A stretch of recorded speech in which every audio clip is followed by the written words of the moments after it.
Oil சப்பாத்திங்க. இது just நம்ம தண்ணியிலேயே பிசைஞ்சிக்கிறோம். கிரீசிங் ஒன்றும் இல்லை, ஆயில் கிரீசிங் ஒன்றும் இல்லை. கொஞ்சம் ட்ரையாக நினச்சதுன்னா நம்மளுக்கு இந்த கையை வந்து நம்ம டிப் பண்ணிக்கலாம். வாட்டரில் டிப் பண்ணிவிட்டு இதை பிசையணும். வாட்டரில் டிப் பண்ணிவிட்டேன். இப்போ பிசைறேன்னா பாருங்கள், ஆயில் கிரீசிங் இல்லாமல் எவ்வளோ சாஃப்டாக பிசைஞ்சாச்சு. Just with water. இந்த மாதிரி 4 போர்ஷனாக அதை ஸ்ப்ளிட் பண்ணிக்கலாம். அப்புறம் பவுடரில் கோட் பண்ணிக்கிட்டு தவா மேலே ஃப்ரை பண்ணிக்கலாம் வித்தவுட் ஆயில். ரோல் பண்ணியாச்சு. எவ்வளோ தின்னாக ரோல் பண்ண முடியுமோ அவ்வளோ தின்னாக ரோல் பண்ணிக்கலாம். இப்போ இதை வந்து ஃப்ரை பண்ணிக்கலாம்.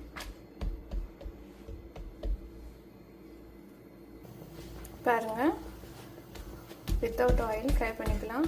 இல்லைன்னா நம்மளுக்கு புல்கா ஸ்டாண்ட் இருந்ததுன்னா அதுலேயும் ஃப்ரை பண்ணிக்கலாம்.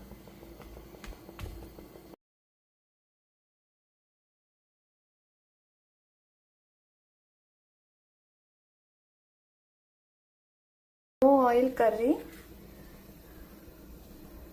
మొత్తం ఇలా వేసేసుకుందాం. సాల్ట్ వేసాను, కొంచెమే సాల్ట్ వేసుకోవాలి. వీటికి ఎక్కువ సాల్ట్ పట్టవు. సో కంప్లీట్ ఆయిల్ లేదు.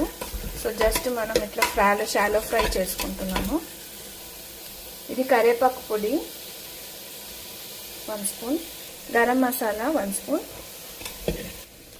అల్లం వెల్లుల్లి పేస్ట్ 1/2 స్పూన్, 1 కప్ టొమాటోలు వేసుకున్నాం. ఫ్లేమ్ హైలోనే ఉంది. టొమాటోస్లో వాటర్ ఉంటుంది కాబట్టి అడుగేమంటదు.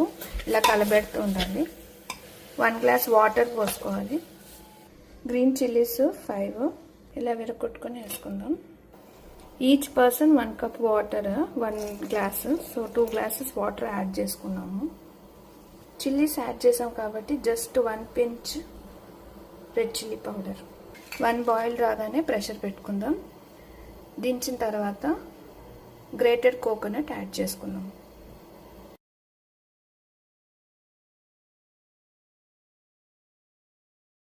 ஆயில் பெண்டி ஃப்ரை. பெண்டி சால்ட் போடாமல் செஞ்சுக்கணும்.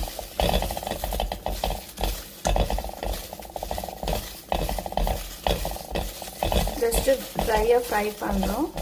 ஒன்றுமே இல்லை, தண்ணி இல்லை, ஒன்றும் இல்லை. லிட் க்ளோஸ் பண்ணி குக் பண்ணிக்கலாம்.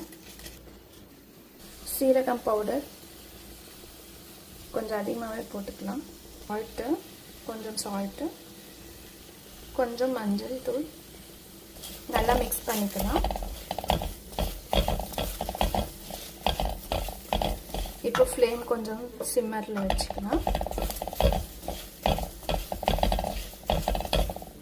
மறுபடியும் மூடி வச்சு குக் பண்ணிக்கலாம். அரை முடி கொப்பரை 2 கர்ரீஸ்க்கும் நோ ஆயில் கர்ரீஸ்க்கும் யூஸ் பண்ணிக்கலாம்.